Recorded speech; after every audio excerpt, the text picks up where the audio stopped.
അങ്ങനെ എനിക്കും കിട്ടിയൊരു താമരത്തണ്ട്. വീട്ടിലൊരു താമര വെക്കണമെന്നുള്ളത് എൻ്റെ നടക്കാതെ പോയ ഒരുപാട് ആഗ്രഹങ്ങളിൽ ഒന്നായിരുന്നു. ഈ അടുത്താണ് മനസ്സിലായത് ബക്കറ്റിലും താമര നട്ട് വളർത്താമെന്നുള്ളത്. 3 ലോട്ടസ് ട്യൂബറും കുറച്ച് വാട്ടർ ക്യാബേജുമാണ് ഓർഡർ ചെയ്തത്. ഒരു സത്യം പറയട്ടെ, ഇതിനു മുമ്പ് ഞാൻ ഒരിക്കലും താമര അടുത്ത് കണ്ടിട്ടില്ല. വാട്ടർ ക്യാബേജിനെ ഗപ്പി ടാങ്കിലിട്ട ശേഷം താമര നടണമെന്ന ദുരുദ്ദേശവുമായി ചാക്കുമെടുത്ത് വീടും പൂട്ടി നേരെ വീടിനടുത്തുള്ള എരുമ ഫാമിലേക്ക്. കുറച്ച് ഉണക്ക ചാണകവും കിട്ടിയാൽ കുറച്ച് മണ്ണും സെറ്റാക്കണം.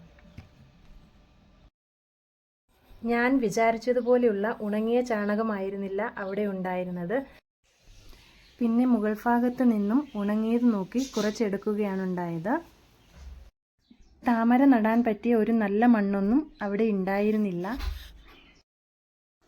അങ്ങനെ കിട്ടിയ ചാണകപ്പൊടിയും എടുത്ത് നേരെ വീട്ടിലേക്ക്. വീടിൻ്റെ ചുറ്റുവട്ടത്തുള്ള മേൽമണ്ണൊക്കെ എടുത്ത് അരിച്ച് അങ്ങനെ മണ്ണും സെറ്റാക്കി. 2 ബക്കറ്റിൽ താഴെ ചാണകവും മുകളിൽ മണ്ണും നിറച്ച് ട്യൂബർ നട്ടു. ഒരു ട്യൂബറിനെ ചട്ടിയിൽ വെച്ച് ഗപ്പി ടാങ്കിലും വച്ചു. ചെളിയിൽ നിന്നും ജനിക്കുന്ന താമര അതിൻ്റെ ആയുഷ്കാലം പൂർത്തിയാക്കുന്നത് ചെളിയോട് ചേർന്ന വെള്ളത്തിലാണ്. താമര ചെളിയിൽ മാത്രമേ വളരുകയുമുള്ളൂ. പക്ഷേ അത് ചെളിയെയോ വെള്ളത്തെയോ സ്പർശിക്കാതെ അതിൻ്റെ തണ്ടിൽ ഉയർന്നു നിൽക്കുമെന്ന് കേട്ടിട്ടുണ്ട്. അത് കാണാനുള്ള കാത്തിരിപ്പിലാണ് ഞാൻ.